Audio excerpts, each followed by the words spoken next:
अस्सलाम वालेकुम, this is Mohammad Usman और आज का जो हमारा टॉपिक है वो है internal energy and work done. तो स्टार्ट करते हैं इंटरनल एनर्जी से। अब किसकी इंटरनल एनर्जी, तो ज़ाहिर सी बात है जिस चीज़ पे हम स्टडी कर रहे हैं उसकी इंटरनल एनर्जी। और थर्मोकेमिस्ट्री में जिस चीज़ पे हम स्टडी करते हैं उसको क्या बोलते हैं, जो भी चीज़ हमारी स्टडी के अंडर होती है उसको हम क्या कहते हैं, सिस्टम। तो हम सिस्टम की इंटरनल एनर्जी की बात कर रहे हैं, ठीक है ना। तो अब सिस्टम आपका कुछ भी हो सकता है, ठीक है, सॉलिड हो सकता है, लिक्विड हो सकता है, गैस हो सकता है, इससे कोई फ़र्क नहीं पड़ता सिस्टम आपका कौन सी स्टेट के अंदर है। क्यों? क्योंकि जो सिस्टम होगा वो क्या होगा, असल में मैटर ही होगा ना, सॉलिड स्टेट में भी, लिक्विड में भी, गैस में भी, ठीक है। तो हम मैटर की स्टडी कर रहे हैं, ठीक। अब मैटर किससे मिलके बनता है, एटम से मिलके बनता है ना। और एटम किससे मिलके बनते हैं, इलेक्ट्रॉन, प्रोटॉन और न्यूट्रॉन से। तो आप कह सकते हैं जो आपका सिस्टम है वो क्या है, पार्टिकल से मिलके बना है। और पार्टिकल्स की एनर्जी फाइंड आउट करने के लिए हम क्या करते हैं, सम लेते हैं काइनेटिक एनर्जी का प्लस पोटेंशियल एनर्जी का, ठीक है। पार्टिकल की एनर्जी या मैटर की एनर्जी या सिस्टम की एनर्जी फाइंड आउट करने के लिए हम क्या करते हैं, उसका सम ले लेते हैं, काइनेटिक एनर्जी का और पोटेंशियल एनर्जी का। तो हमारे पास क्या आ जाती है, इसकी टोटल एनर्जी आ जाती है, ठीक है। अब काइनेटिक एनर्जी का मतलब क्या होगा, काइनेटिक एनर्जी का मतलब यहाँ पे काइनेटिक एनर्जी किस तरह से होगी। तो सपोज कर लो कि जो आपका ये सिस्टम था ये गैसीय स्टेट में है, ठीक है, गैसीय स्टेट के अंदर है। तो यहाँ पे मैं एक पिस्टन भी लगा लेता हूँ। अब आपको पता है कि जो गैस होती है वो वॉल ऑफ वेसल्स पे जाकर क्या करती है, प्रेशर क्रिएट करती है, ठीक है ना। उसका क्या होता है, प्रेशर वो लगाती है। किस तरह से प्रेशर लगता है इस चीज़ को अगर देख लेना तो आपको काइनेटिक एनर्जी का समझ आ जाएगा, ठीक है। तो ये जो मालिक्यूल है, गैस में मालिक्यूल्स क्या होते हैं, दूर दूर होते हैं और वो हर टाइम किस में होते हैं, मोशन में होते हैं। इसी वजह से जब ये जाके इसके साथ टकराएगा तो इसके ऊपर जाके प्रेशर क्रिएट करेगा, ठीक है ना। अब इस पार्टिकल की या इस मालिक्यूल की जो मोशन है वो ज़रूरी नहीं है ऊपर की तरफ हो, ठीक है ना। ये इस साइड को भी हो सकती है, इस साइड को भी हो सकती है, इधर को भी हो सकती है, ठीक है ना। किसी भी साइड को, किसी भी सिमत में उसकी मोशन हो सकती है। तो हमें पता है कि मोशन की वजह से भी मालिक्यूल्स के पास क्या होगी, एनर्जी होगी। और मोशन की वजह से जो एनर्जी होती है वो क्या होती है, काइनेटिक एनर्जी होती है। तो अब क्योंकि मालिक्यूल्स हमारा इधर को घूम रहा है, इधर को, इधर को, इधर को, ठीक है ना, इन सारी साइडों को वो घूम सकता है, मतलब हर चीज़ की तरफ, हर सिमत की तरफ वो जा सकता है। तो ऐसी मोशन को हम क्या बोलते हैं फिर, ट्रांसनेशनल मोशन। तो काइनेटिक एनर्जी ट्रांसनेशनल मोशन की वजह से भी हो सकती है। अब एक और चीज़ भी पॉसिबल है कि काइनेटिक एनर्जी उसकी वजह, उस मोशन की वजह से भी हो। कैसे कि ये मेरे पास एक मालिक्यूल है या ये है, दो हैं, ठीक है। अब ये जो मालिक्यूल्स हैं ये अपनी जगह पे इस तरह से वाइब्रेशन भी कर रहे होते हैं, ठीक है ना, अपनी जगह पे इस तरह से वाइब्रेट भी कर रहे होते हैं, हिल रहे होते हैं, ठीक है ना। तो उसकी वजह से अब ये ऐसे हिल रहा है तो क्या होगा, असल में ये भी क्या है, मोशन ही है ना। और उसकी मोशन की वजह से जो एनर्जी होती है वो क्या होती है, काइनेटिक एनर्जी। तो बच्चों यहाँ पे वाइब्रेशनल मोशन भी होगी और इस मोशन की वजह से भी क्या होगा, काइनेटिक एनर्जी होगी किसी सिस्टम के पास, ठीक है। और इसी तरह से अब आप देखो ज़रा कि ये मेरे पास एक मालिक्यूल है BF3 का, ठीक। अब BF3 में क्या है, सारे के सारे बॉन्ड सिंगल हैं बोरॉन के फ्लोरीन के साथ। तो जहाँ पे सिंगल बॉन्ड होता है वहाँ पे ये रोटेशन हो जाती है, ठीक है ना। जो बॉन्ड होते हैं वो इस तरह से रोटेशन में होते हैं। अब रोटेशन भी क्या है, मोशन ही है ना। तो रोटेशनल मोशन की वजह से भी क्या होगा, मॉलिक्यूल्स के पास काइनेटिक एनर्जी होगी, ठीक है ना। रोटेशनल मोशन की वजह से भी मॉलिक्यूल्स के पास क्या होगी, काइनेटिक एनर्जी होगी। तो ये वाली जो मोशंस हैं ये पॉसिबल हैं, तो उनकी वजह से क्या होगा, काइनेटिक एनर्जी होगा किसी सिस्टम के पास। अब हम बात करें पोटेंशियल एनर्जी की। पोटेंशियल एनर्जी कहाँ से आएगी, तो बच्चों पोटेंशियल एनर्जी होती है असल में due to force of attraction. Attraction की जितने भी फोर्सेस होंगी उनकी वजह से भी मॉलिक्यूल्स में क्या आ जाती है, एनर्जी आ जाती है, ठीक है ना। मॉलिक्यूल्स में क्या आ जाती है, एनर्जी आ जाती है। और वो जो एनर्जी होगी वो क्या आएगी, हम किसमें इसको काउंट करेंगे, पोटेंशियल एनर्जी के अंदर रखेंगे। अब मॉलिक्यूल्स में अट्रैक्शन की फोर्सेस कौन कौन सी हो सकती हैं, तो ये आपको BF3 का स्ट्रक्चर नज़र आ रहा है, ठीक है ना। ये B और ये बॉन्ड ये F बना हुआ है, ठीक है। ये B का बॉन्ड बना हुआ है F से। अब इस बॉन्ड को हम क्या बोलते हैं, केमिकल बॉन्ड, ठीक है ना। ये क्या है, केमिकल बॉन्ड है। अब केमिकल बॉन्ड भी इसमें कब फॉर्म होता है, जब ये दोनों अट्रैक्शन में होंगे, ठीक है ना। तो अट्रैक्शन यहाँ पे भी हो गई, तो केमिकल बॉन्ड जितने भी होंगे सिस्टम के पास ठीक है ना, उसके पास क्या होगी, पोटेंशियल एनर्जी होगी। अब केमिकल बॉन्ड ही होते हैं क्या, ठीक है ना, क्या सिर्फ और सिर्फ एक ही किस्म की अट्रैक्शन होती है जिसको हम केमिकल बॉन्ड बोल रहे हैं, ऐसा बिल्कुल भी नहीं है। अगर कोई आपका सिस्टम ऐसा है जिसमें हाइड्रोजन बॉन्डिंग पॉसिबल हो, तो हाइड्रोजन बॉन्डिंग भी क्या है, अट्रैक्शन की फोर्स है ना, तो हाइड्रोजन बॉन्डिंग की वजह से भी क्या होगा, सिस्टम के पास पोटेंशियल एनर्जी होगा। इसी तरह से फिजिकल बॉन्ड भी होता है, ठीक है ना, जिसको आप वंडरवाल फोर्सेस बोलते हो, ठीक है, वंडरवाल फोर्सेस की वजह से भी मॉलिक्यूल्स के पास पोटेंशियल एनर्जी पॉसिबल है। तो हम कहते हैं, ठीक है, कि जितनी भी किस्म की अट्रैक्शन होंगी, ठीक है, कि सिस्टम के पास, वो क्या होगी, पोटेंशियल एनर्जी होगी उस सिस्टम की, और मोशन की वजह से जो एनर्जी होगी वो क्या होगी, काइनेटिक एनर्जी होगी, ठीक है। तो अब हम अगर बात करें इंटरनल एनर्जी की, ठीक है, इंटरनल एनर्जी क्या होती है, तो जितनी भी किस्म की पॉसिबल हों, ठीक है ना, एनर्जी के सिस्टम के पास, वो होती है उसकी इंटरनल एनर्जी।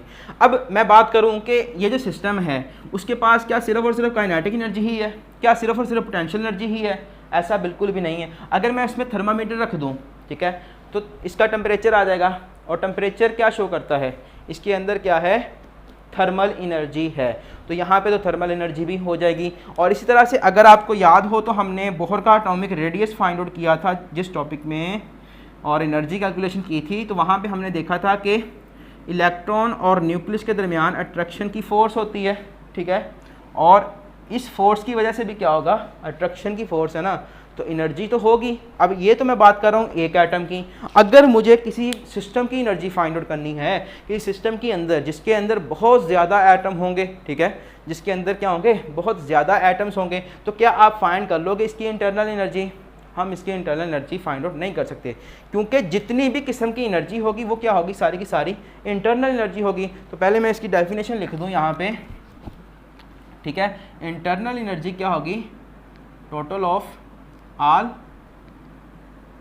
पॉसिबल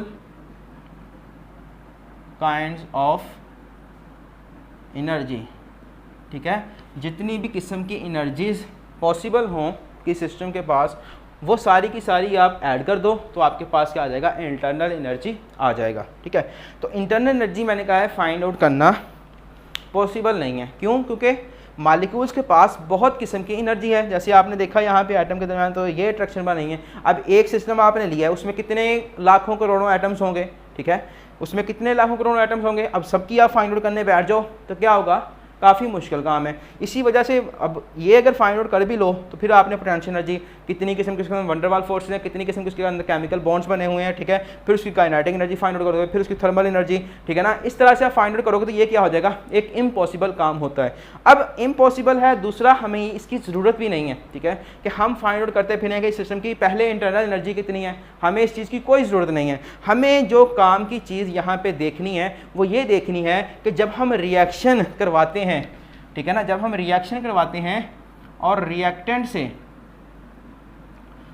प्रोडक्ट की तरफ जाते हैं तो कितनी एनर्जी चेंज होती है, ठीक है ना। हमें किससे लेना देना है कि रिएक्टेंट से प्रोडक्ट की तरफ जाते हुए कितना एनर्जी में चेंज आता है, हम उस चीज़ के, हमें वो चीज़ चाहिए, ठीक है ना।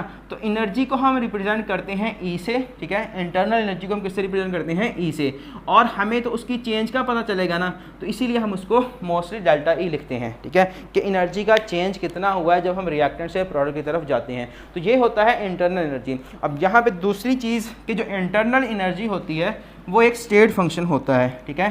इंटरनल एनर्जी क्या होती है, एक स्टेट फंक्शन होता है, और स्टेट फंक्शन कौन से होते हैं, जो स्टेट पे डिपेंडेंट हों, पाथ पे डिपेंड ना करें बल्कि किस पे डिपेंड करें, स्टेट पे डिपेंड करें। अब इंटरनल एनर्जी किस तरह से स्टेट फंक्शन होगा, तो सपोज करो कि ये मेरे पास एक बॉल है, ठीक है, जो कि ग्राउंड पे पड़ी हुई है, ज़मीन पे पड़ी हुई है, तो यहाँ पे इसकी पोटेंशियल एनर्जी क्या हो जाएगी, ज़ीरो हो जाएगी, ठीक है ना। इस एग्जांपल से मैं आपको समझा सकता हूँ इजीली।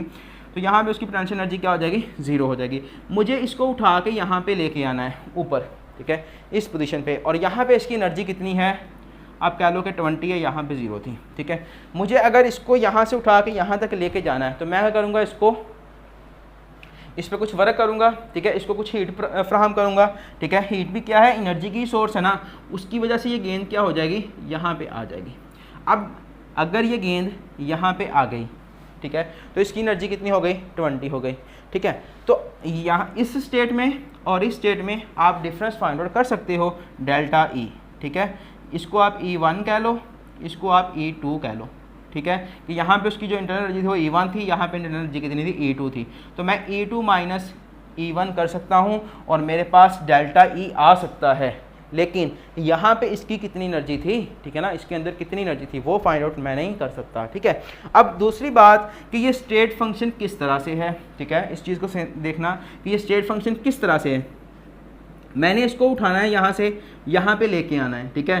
तो मैंने अगर इसको डायरेक्ट यहाँ तक पहुँचा दिया तो ये पहुँच जाएगी और यहाँ पे इसकी एनर्जी 20 होगी। अब मैंने दूसरा काम क्या किया, मैंने इस गेंद को थोड़ा सा ऊपर उठाया इस लेवल तक, ठीक है, फिर मैं इसको इधर को ले गया, ठीक है, फिर मैं इसको यहाँ पे ले आया, फिर मैं इसको यहाँ पे ले आया, फिर मैंने इसको यहाँ पे 20 लेवल तक कर दिया।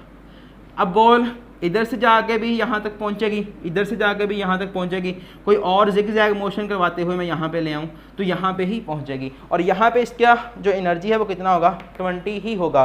तो जो आपका स्टेट फंक्शन होता है वो सिर्फ इनिशियल और फाइनल स्टेट पर डिपेंड करता है, इस चीज़ पर डिपेंड करता है कि आपने कौन सा पाथ यूज़ किया है, ठीक है, क्योंकि अगर आप इस पाथ से यूज़ जाओगे तो ज़्यादा वर्क डन करना पड़ेगा, इस जिग-जैग मोशन की तरफ जाओगे और ज़्यादा वर्क डन करना पड़ेगा, तो यहाँ से लेकर यहाँ तक जाओगे तो आपको वर्क डन क्या करना पड़ेगा, कम करना पड़ेगा, ठीक है ना।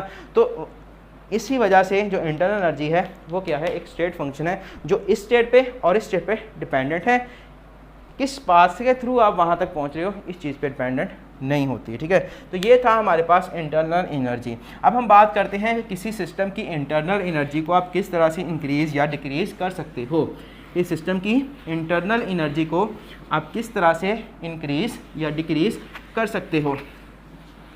तो अगर मेरे पास वाटर है, सपोज कि मेरे पास क्या है, वाटर है, ठीक है, मैंने उसके मॉलिक्यूल्स की एनर्जी को बढ़ाना है, तो मैं क्या करूँगा, उसको हीट अप कर दूंगा, सिंपल सी बात है, उसको मैं हीट कर दूंगा, उसके मॉलिक्यूल्स की एनर्जी बढ़ जाएगी। कैसे बढ़ जाएगी देखना ज़रा, मैंने बोला कि जो इंटरनल एनर्जी है उसको हम लिखते हैं डेल्टा ई, ठीक है, और मैं कहता हूँ कि अगर मैंने किसी सिस्टम की इंटरनल एनर्जी को बढ़ाना है, ठीक है, तो मैं क्या कर सकता हूँ, उसको हीट दे सकता हूँ। और थर्मोकेमिस्ट्री के अंदर हम हीट को रिप्रेजेंट करते हैं स्मॉल क्यू से, ठीक है, मैं उसको हीट अप कर दूँ। अब हीट करने से किस तरह से एनर्जी बढ़ेगी, इसको देखना ज़रा कि ये मेरे पास जो भी सिस्टम है उसके मॉलिक्यूल्स हैं, मैंने इसको नीचे से किया हीट, इस तरह से मैंने क्या किया, इसको हीट किया। अब हीट करूँगा तो ये जो मॉलिक्यूल्स हैं इनको एनर्जी मिलेगी, अगर इनको एनर्जी मिलेगी तो इनकी जो मोशन हो जाएगी वो क्या हो जाएगी, फास्ट हो जाएगी, यानी कि ये जो हीट है वो इनको एनर्जी ट्रांसफ़र कर रही है और उस एनर्जी की वजह से इनकी काइनेटिक एनर्जी बढ़ जाती है। और काइनेटिक एनर्जी भी तो क्या है, इंटरनल एनर्जी ही है ना, तो आप हीट के थ्रू इंटरनल एनर्जी को बढ़ा सकते हो, ठीक है, इंटरनल एनर्जी को आप हीट के थ्रू बढ़ा सकते हो। और दूसरा कि आप वर्क डन करके भी क्या कर सकते हो कि सिस्टम की एनर्जी को बढ़ा सकते हो। अब यहाँ पे वर्क डन क्या होता है हम इस चीज़ को देखते हैं, ठीक है, और फिर हम हीट की भी बात करेंगे कि हीट किस तरह से किस सिस्टम को दी जा सकती है और उससे इंटरनल एनर्जी किस तरह से बढ़ती है। तो पहले बात करते हैं वर्क डन की। असल में वर्क डन होता क्या है, पहले तो ये पता होना चाहिए कि वर्क डन क्या होता है। तो आपने फिज़िक्स में देखा होगा कि ये आपके पास एक बॉक्स है, ठीक है, इसको आपने इस जगह पे रखना, लेके आना है, तो आप क्या करोगे, इसके ऊपर फोर्स लगाओगे, ठीक है, फोर्स लगाने से क्या होगा, ये मूव करके यहाँ तक पहुँच जाएगा।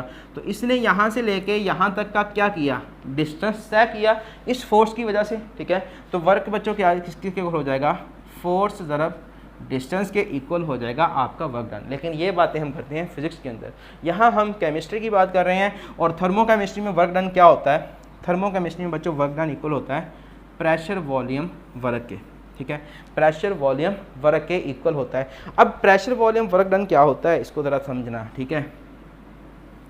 तो सपोज करो कि ये मेरे पास एक गैस है, ठीक है बच्चों, ये मेरे पास क्या है, एक गैस है।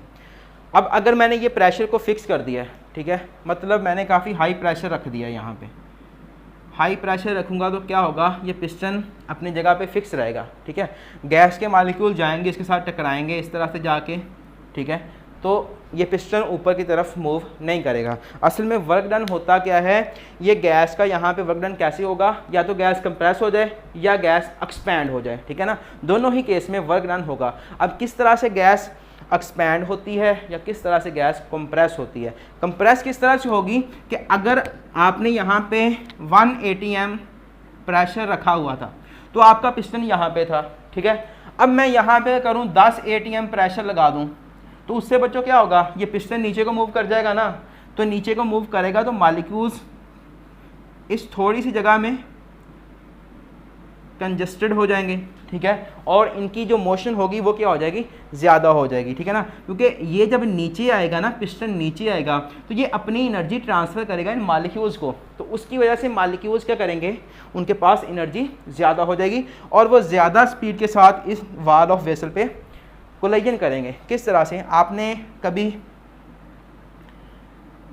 बैलून देखा है, ठीक है, ये आपका क्या है, एक बैलून है जिसके अंदर आपने जो हवा है या जो एयर है या कार्बन डाइऑक्साइड गैस है वो कम भरी हुई है, ठीक है।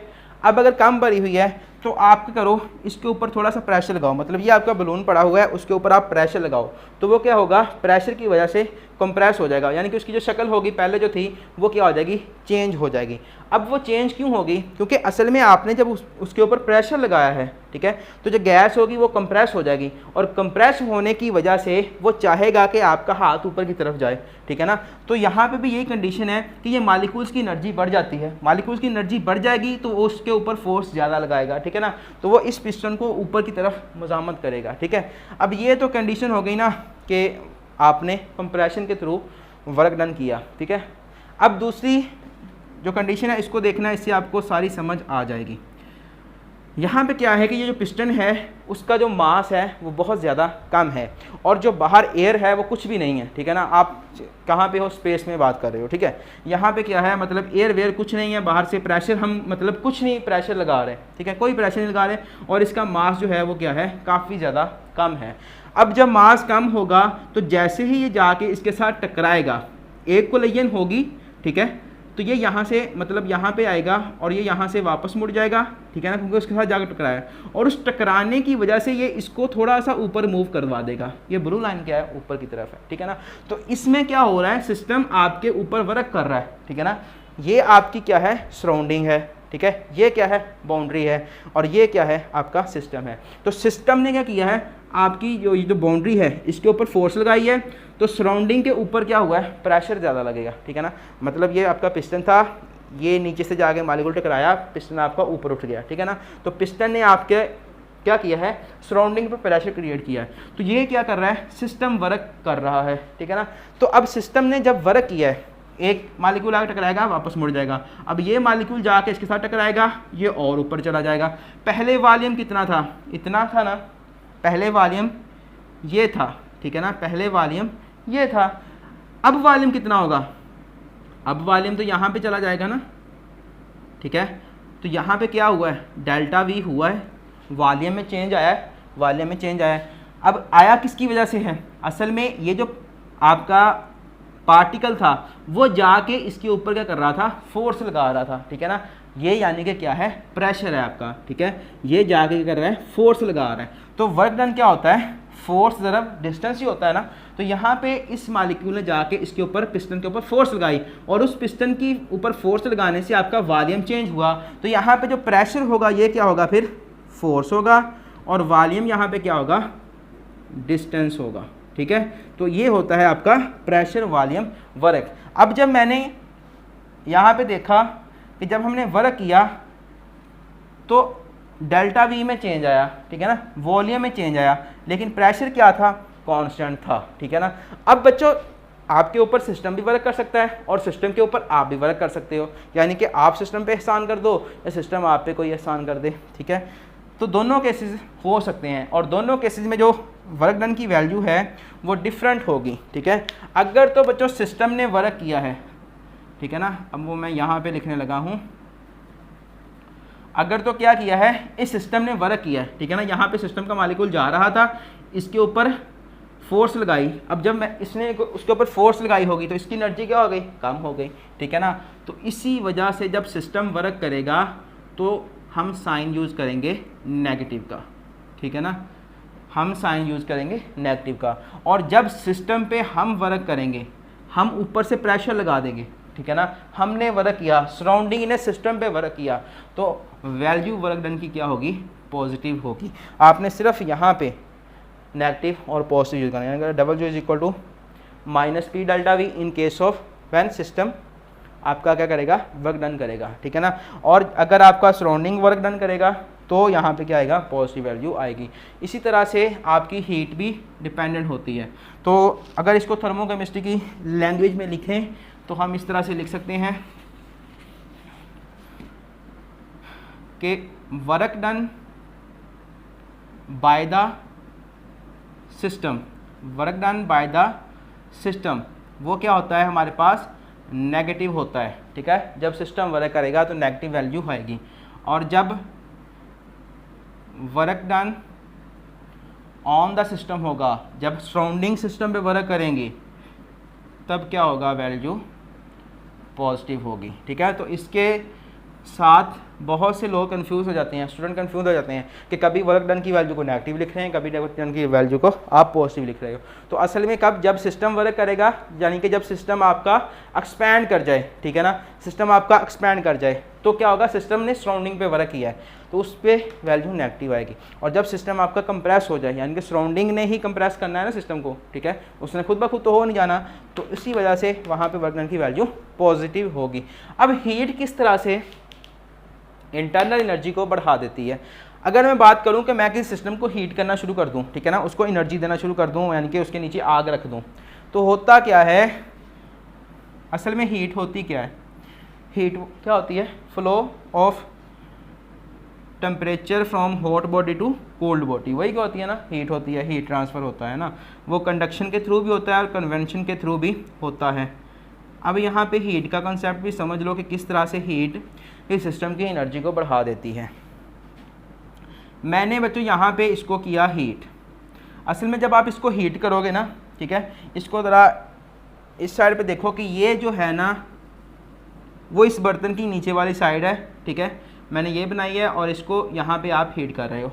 अब ये जो चीज़ बनी हुई है, ठीक है ना, मतलब ये जो आपके पास बर्तन का जो नीचे वाला हिस्सा है वो किससे मिलके बना होगा, पार्टिकल से मिलके बना होगा ना, इस तरह से, है ना। जैसे ही आप इसको करोगे हीट तो क्या होगा, ये पार्टिकल्स अपनी जगह पे वाइब्रेशन करना शुरू कर देंगे इस तरह से, ठीक है ना, वो थरथराना शुरू कर देंगे, और आपके गैस के मालिक्यूल्स जब इसकी तरफ आएंगे और ये थरथरा रहा है, ठीक है ना, तो ये मालिक्यूल आपका आ रहा है, ठीक है, ये आ रहा है और ये इस तरह से थरथरा रहा है, ठीक है, तो ये इसको इस तरह से लगाएगा टक्कर, यानी कि कोलिजन होगी, और ये मालिक्यूल जैसे यहाँ पे आएगा ये इसको कोलिजन करेगा और ये दूर चला जाएगा, यानी कि ये अपनी एनर्जी इसको ट्रांसफ़र कर देगा। तो इस तरह से हीट क्या करती है, अपनी एनर्जी मालिक्यूल्स को ट्रांसफ़र करती रहती है, और आपके जो मालिक्यूल्स होते हैं उनकी एनर्जी बढ़ जाती है। तो इस तरह से हम हीट के थ्रू भी क्या करते हैं, इंटरनल एनर्जी को बढ़ा देते हैं। अब हीट के साइन भी दो होते हैं, ठीक है, एक तो सिस्टम आपको हीट दे दे, एक सिस्टम को आप हीट दे दें। यानी कि आपने देखा होगा कि अगर चाय आप पी रहे हो और उसको आप कुछ टाइम के लिए ऐसे ही पड़ा रहने दो तो क्या होता है, वो ठंडी हो जाती है, ठीक है। ठंडी क्यों होती है, असल में उसने अपनी एनर्जी को बाहर निकाल दिया, सराउंडिंग को वो एनर्जी मिल जाती है, ठीक है, वो एनर्जी किसको मिलती है, सराउंडिंग को मिलती है। तो अब हीट के भी दो साइन होंगे, पॉजिटिव और नेगेटिव। नेगेटिव कब होगी, जब सिस्टम आपको हीट देगा, ठीक है ना। ये सिस्टम था आपकी चाय ही, ये चाय का कप पड़ा हुआ है, ठीक है, और इसमें ये चाय है आपकी, ठीक है। जैसे ही आपने इसको बनाया तो इसका टेम्परेचर नोट किया वो था 60 डिग्री सेल्सियस सपोज, ठीक है। अब आपने इसको 15 मिनट के बाद देखा, आफ्टर 15 मिनट आपने इसका टेम्परेचर नोट किया तो वो आया 25 डिग्री सेल्सियस। तो अब क्या हुआ है, इसकी ये आपका सिस्टम था जिसके ऊपर आप स्टडी कर रहे थे, ठीक है ना, इसका सिस्टम का जो टेम्परेचर था वो 60 था, हीट क्या थी 60 थी। जैसे ही आपने उसको क्या किया, ठंडा किया, तो पता चला कि इसका जब ठंडा हुआ तो उसका जो टेम्परेचर नोट किया वो 25 था। अब इतनी हीट किधर चली गई, ठीक है ना, पहले 60 थी अब 25 रह गई है, तो हीट किधर गई बच्चों, ये जो हीट थी ना इसकी वो ट्रांसफ़र हो गई किसको, सराउंडिंग को, ठीक है ना।